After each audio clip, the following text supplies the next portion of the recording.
I think you're on mute, but I'm going to go ahead and get started since it's 9:30. Oh, sorry, I muted myself. Yeah, go ahead, get started. Hi guys, thanks for coming to this. I know it's sort of a weird time, but I guess Zoom is more convenient than some things. My name's Cate, and I graduated center in 2020 or in 2018. I was a math major, and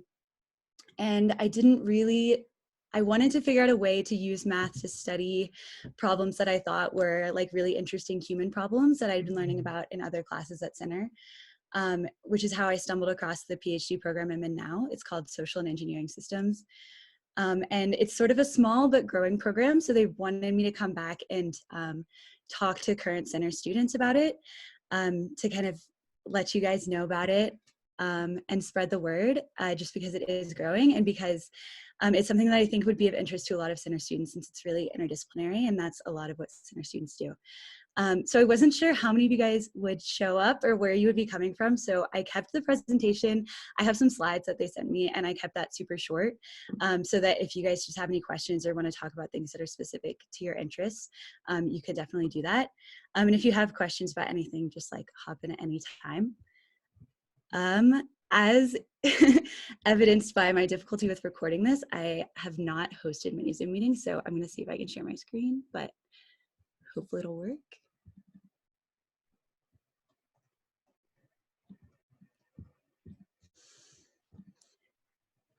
Okay, so the program that I'm in at MIT is called Social and Engineering Systems. It's a PhD program.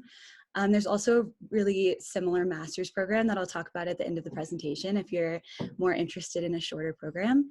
The general idea and mission of Social and Engineering Systems is to take expertise in a variety of fields, in statistics and data science, in information theory and decision theory, and in the social sciences, and apply them to complex societal problems that are kind of the big ones that we all talk about. So things like energy and the environment, finance, healthcare, urban infrastructures, and social networks get a lot of attention these days as a point of study.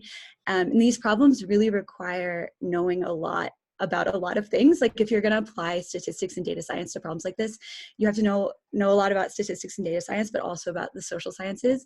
And SES saw a need to like really combine those things into one program. And the hope is that by combining knowledge in a lot of different areas, we can find insights for things like policy decisions, urban design, stuff like that. So the program is, as all PhD programs are, part coursework and part research. So it starts, the first year focuses a lot on coursework. And then in the second year and beyond, it transitions to part coursework, part research, and then only research. So as the coursework, you have to take a foundational core in probability, statistics, microeconomics, and research design. And then you build on top of that with a social sciences core and an information and decision sciences core. Your social sciences classes can come, there's like a lot of flexibility in what you can do. You can choose from courses in economics, sociology, political science, urban studies, things like that. And MIT also is really good about being able to cross-register with Harvard, and I think also Tufts and Boston University, but Harvard is really close by, so it's super convenient, and especially for the social sciences classes, which isn't really like MIT's what they're known for, it's really cool to be able to kind of bop over to Harvard and take those. And then you also have an information and decision sciences core, which is what MIT is really good at. So those courses can range from kind of whatever sort of quantitative, computational, or statistical method you're interested in, but a lot of people take courses in machine learning, higher level courses in statistics and probability, graphical modeling, stochastic processes. If you have any questions about like specific types of courses, I'm happy to kind of answer those that are offered there, but there's a lot of flexibility in the courses you can take, as long as you're sort of building a strong base of knowledge in both the social sciences and information and decision sciences. And then, of course, a big part of the program is the research that students do. And this is something that I think is really cool. There's a really diverse range of student research happening inside the program. This is like a pie chart of in spring 2019, what different students were doing. A lot of people study social networks. and how they change and react to different events. There are people studying energy and the environment, finance and economics, revenue market and revenue management and marketing. And then there are also a lot of sort of niche projects. I was working on human trafficking detection over last summer.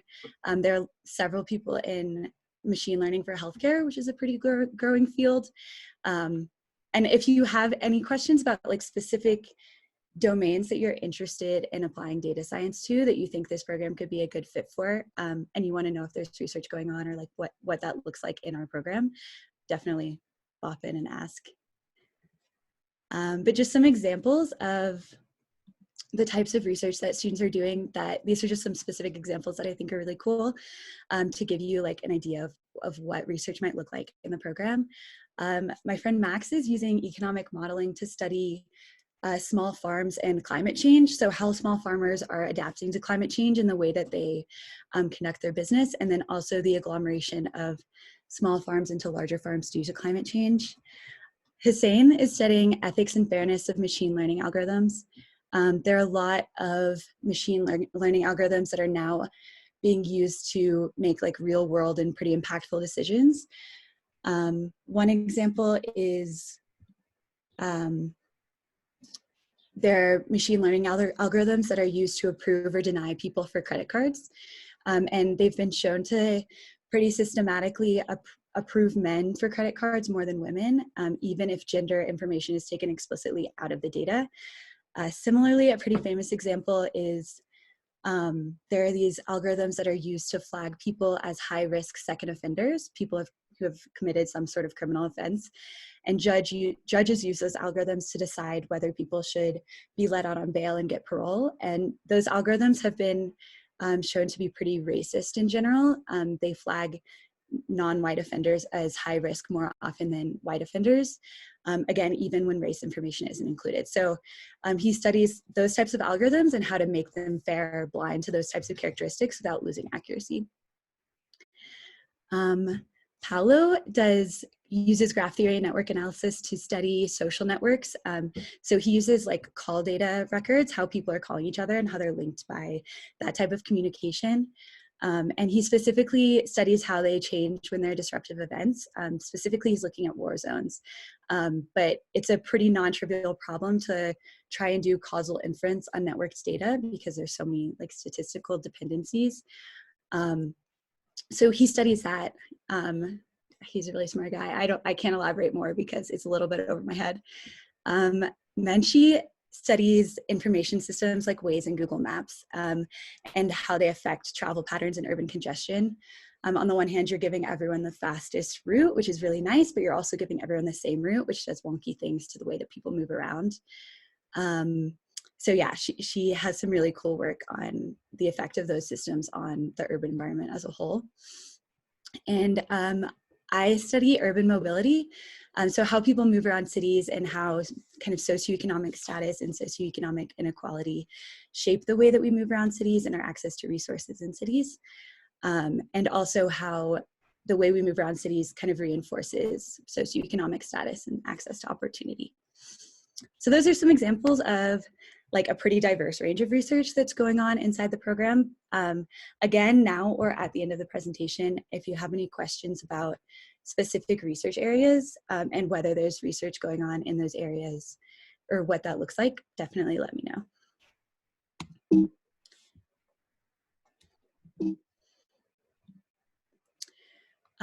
So again, I said it's a new program and it's very new. There's only one graduate so far because it's only 4 years old. So that graduate like sped through and graduated in 4 years. I think the typical path is 5. And so there aren't a ton of examples of where people go after this, but there are a lot of examples of potential types of career paths that the designers of the program are expecting people to be able to go into. In terms of academic departments, there aren't a lot of other like specific social and engineering systems departments, but there are a lot of interdisciplinary departments like this one popping up that people could join, but also theoretically, any of us could try and go into the academic departments that are specifically prevalent to the type of thing that we're studying. So engineering programs, public health and policy programs, environmental studies or urban studies programs, things like that. But then also there are a lot of public and private sector jobs that require kind of not interdisciplinary research experience. Our one graduate is working for Google now. He is helping them, I believe. If this is recorded and he sees it, he might be totally correcting me, but he's helping Google to transition a lot of their computing power to renewable energy. His thesis was in energy systems. Yeah, so these are like some potential career paths that you could end up in. But again, there aren't like hard evidence of where people have gone.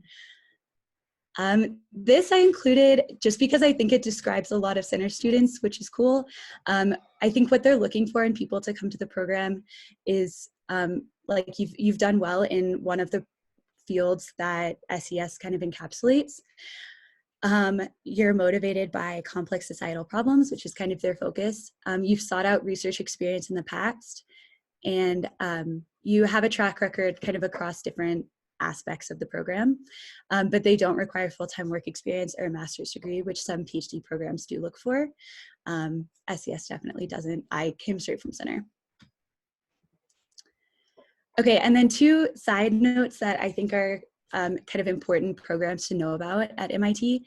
I know a lot of people who, like with interests like mine and probably yours, might be interested in a statistics program. And MIT doesn't have a statistics department or a specific statistics PhD program, but they do have this thing called the Interdisciplinary Doctoral Program in Statistics.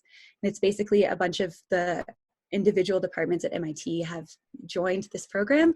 And if you're in one of those departments, SES is one of them, you can take 5 or 6 classes that are statistics focused and get statistics added to your PhD. So in social and engineering systems, you would have a PhD in social and engineering systems and statistics.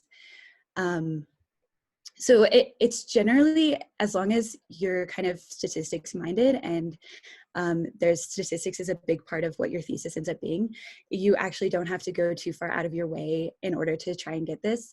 I think I've taken most of the classes just out of interest and because they're super aligned with what the classes you need to take in the program anyways, without even being sure if I'm going to end up doing this. But it's a really cool thing, especially since statistics is like a very social and engineering systems is sort of an ambiguous title on your PhD that is specific to MIT. So a lot of employers might not know about, but having statistics on there is like very concrete. I know how to do statistics, which I think is a really cool program.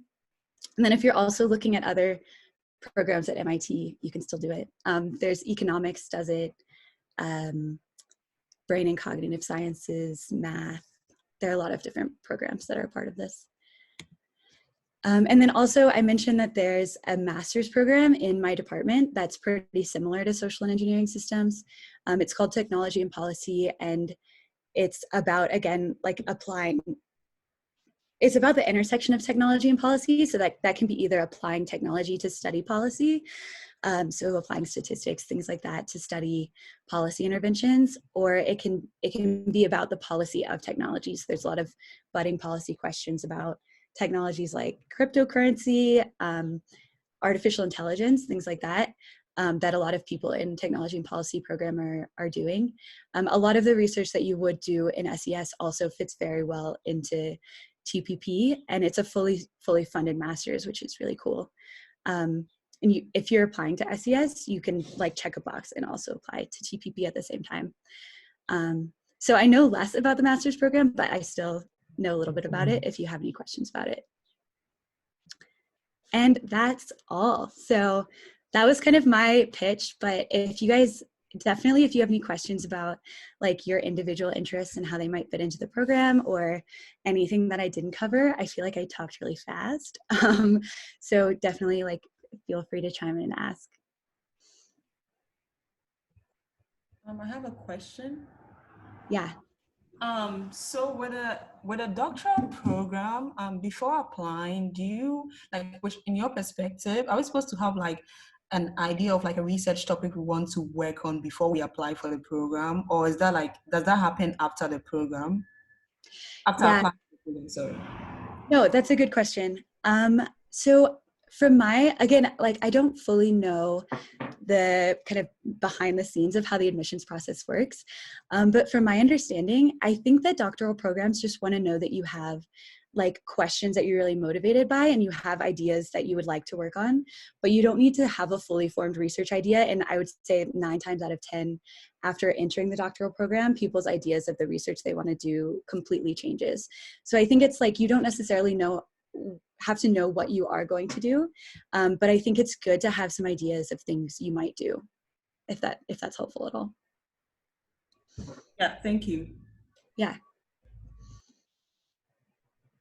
What sorts of classes would you like recommend we try to take in addition to like math courses or computer science or engineering, like as far as other social sciences? So this is actually a math course, but one course that I ended up taking like on a whim my senior year, but wasn't planning on taking, but I'm so glad that I did take, is real analysis.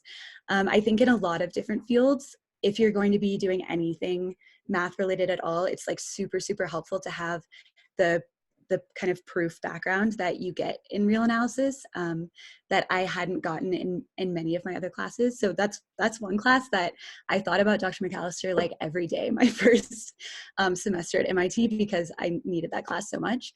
In terms of social science classes, I think that one is like super dependent on what your interests are. I took poverty and homelessness also my senior year, and it was one of my favorite classes I took at Center, and definitely has informed kind of the way I think about more social science research questions.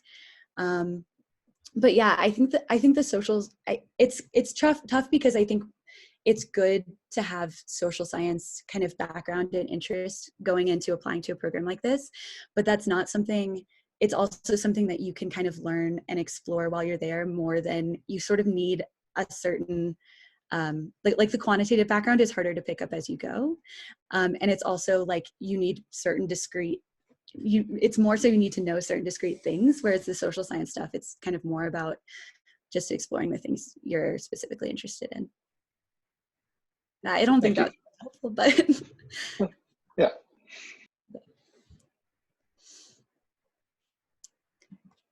Does anyone else have any questions?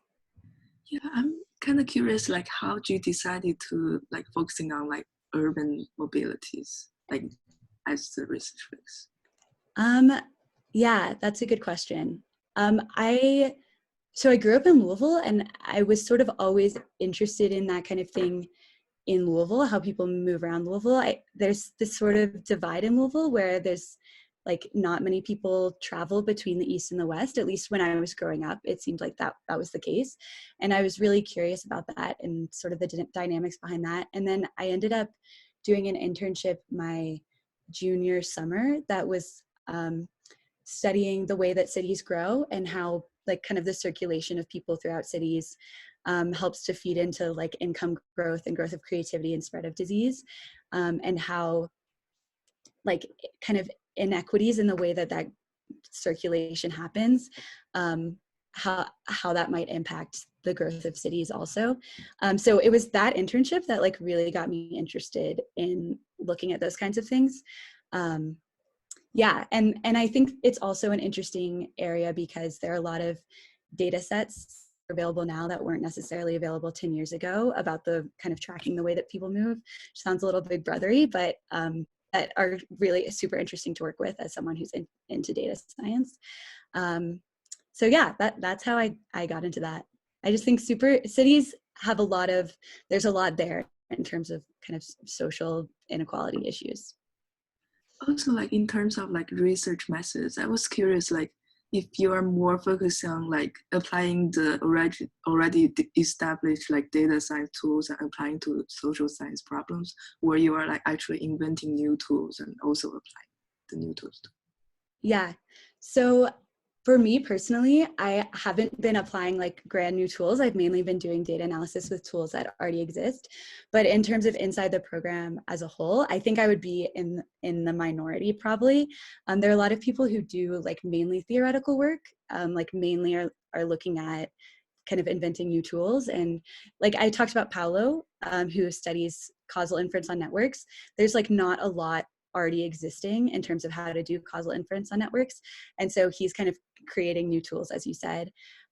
So there's a lot of all of it. And I think hopefully by the end of my PhD program, I'll also be venturing into kind of creating new tools as well.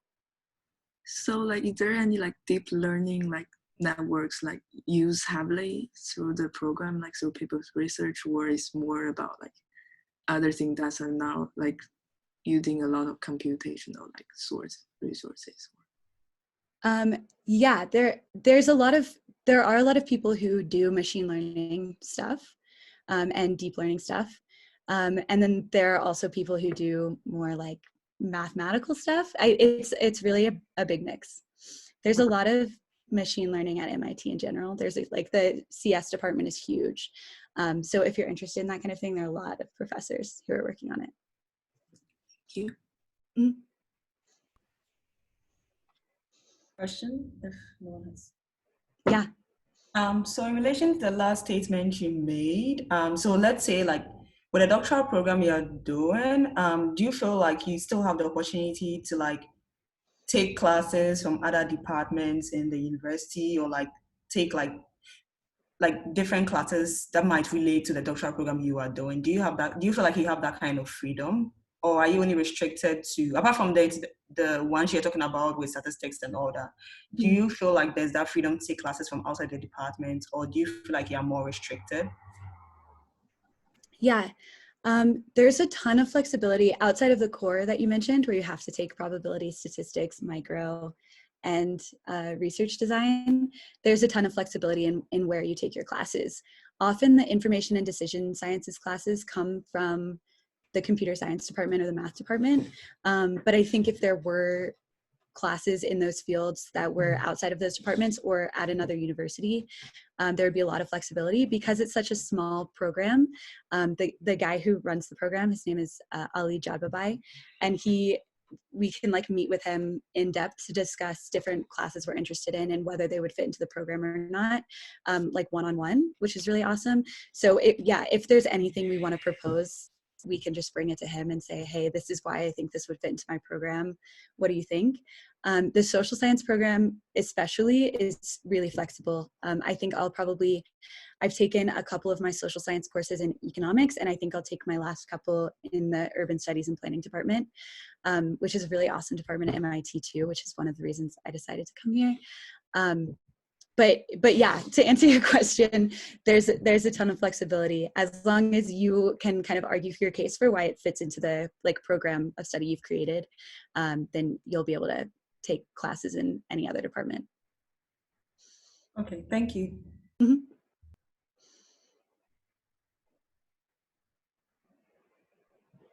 Can I ask you like about a question about your personal opinions? Like, Yeah. do you feel like data science can grow like maybe more rapidly in the future, or is like growing along with the development of like AI or machine learning, computer science stuff?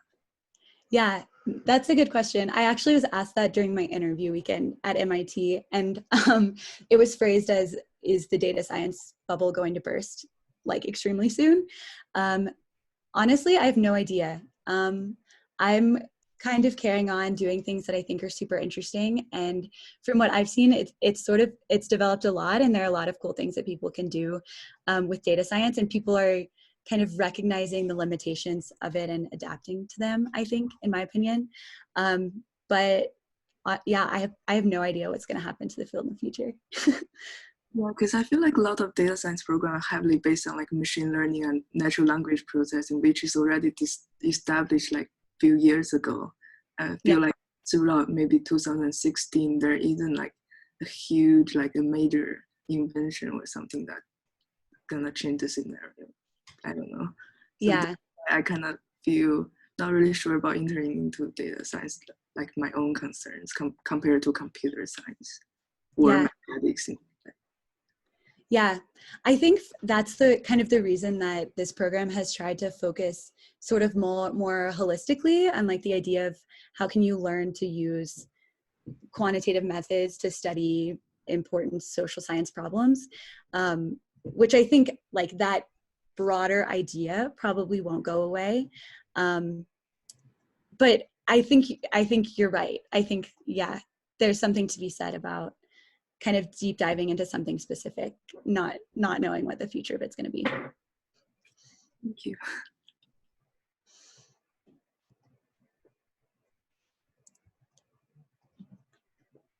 Does anyone else have any questions? I have a question. Sorry, I asked too many questions. No, it's good. So I think I also read on the Hammer Fellows program. Is it like that? Is it something like you to automatically get when you are doing the doctoral program, or is it something you have to apply for? And what more benefits do you get from being like a Hammer Fellow? How different is it from like being just a Hammer Fellow with a doctoral program and just being a doctoral program student? So something I should have mentioned about this program is that every first year is automatically awarded a fellowship of some kind. So your first year is completely funded and you don't have to worry about being attached to a professor necessarily, and can explore your interests like with the security of having that funding and figure out exactly what you want to do. So the Hammer Fellowship specifically is the fellowship that I was awarded, and you don't have to apply for it. They just kind of allocate the fellowships as they think will work best, because they care a lot about people being able to kind of explore in that first year. Some cool things about the Hammer Fellowship specifically are there's sort of a growing like community of Hammer Fellows. So you get to kind of come together once or twice a year and like learn about other people's research. It's PhD students and also postdocs. And there might even be some research fellows. So it's like this diverse group of research that you wouldn't necessarily be connected to begin with. And you also get to interact with the Hammer family, who are like a pretty cool family. Miss Dr. Hammer, Dr. Phyllis Hammer and her daughters and her son are just like a cool, very scientifically minded group of people. So being able to like, I don't know them in some way and bounce ideas off of them is cool. But I think every fellowship sort of comes with some sort of community like that. But having a fellowship period is really nice because you get to kind of explore your interests and not be stressed about funding during your first year. Okay, thank you. But then does that mean, so what happens in your second, third, fourth, and fifth years? Do you have to like look for funding yourself, or are you like partially funded? So the idea is that during your first year, when you're fully funded by a fellowship, you're reaching out to professors and kind of maybe doing rotations with them, or kind of talking to them about their research, talking to other people in their lab, and kind of figuring out a good spot for you in terms of a lab that you could work in for the rest of your time at MIT. And then so once you find a professor that you really mesh with, they fund you for the next 4 years. Oh, okay. Thank you. Mm-hmm. There's like one more question. Yeah. So like during your research, do you feel like, is there any more moment like for you to feel like I need to know more like social science stuff, or do you feel like maybe I need to know more about like the math and data science? Like does the social science like part play an important role in the research? Because Yeah. you are like graduating like in math degree rather than the social science. Yeah. I have moments where I feel like I need to know more of the social science all the time. I've sort of focused on my math courses first to kind of get them out of the way because they're pretty intense. And especially because what I'm doing involves like human behavioral choices, like how people move around cities is like very much involves knowing how people think and things like that. I am like desperately needing to get to my social science classes so that I feel like I can make, like as I'm modeling things, they need to be tied to social science theory, and I just need to be, I'm craving that too. So they definitely both inform my research together, and I think a lot of people would feel that way. Some people do most of their social science stuff in economics, most of their social science classes, and I know those people, like their research is almost entirely based in their economics classes, just because that's like there's so much theory and quantitative stuff going on in there. Yeah, so I definitely feel like it's both. Thank you so much. Really appreciate your answer. Yeah. question? Mhm. So like from the requirements you're talking about, they are looking for like people who have maybe majors in like math, engineering, etc. Do you know of like from your experience, do you know of like any students who is like currently like doing the doctoral program who probably just did a major in the social science, or like just did a major in the social science, they don't like necessarily have a background in like engineering and math? And if like there's a situation like that, like how helpful do you think that perspective is? Like how do you think like that person brings like a different perspective into the program? Yeah. So there's the one student that I can think of. She did a double major in sociology and in math. And her research is in, I'm going to get this wrong because she has a lot of projects going on, but the project that she's talked about most recently is in like social networks. And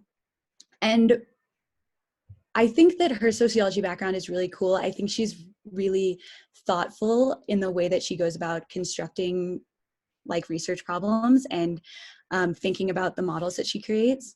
In terms of how that impacts like her research day to day, I don't think I'm like informed enough to know like what having the sociology degree does for her. Either just like I'm not knowledgeable enough about her day-to-day perspective or about her research. But I do consider her like super, super thoughtful and kind of informed in the way she goes about thinking about problems, which I think comes from the sociology background. Just because people with that kind of background are used to like really thinking carefully about the way that people and systems work. I don't know of anyone who has only a social science background, just because I think taking the courses that you have to take in probability and statistics, I did take courses in probability and statistics in undergrad, and they were still really intense for me. But I think if it's someone who has a sociology degree but has like dabbled in the maths and computer sciences, I think they should be able to like do great in the program. Thank you. Mm-hmm.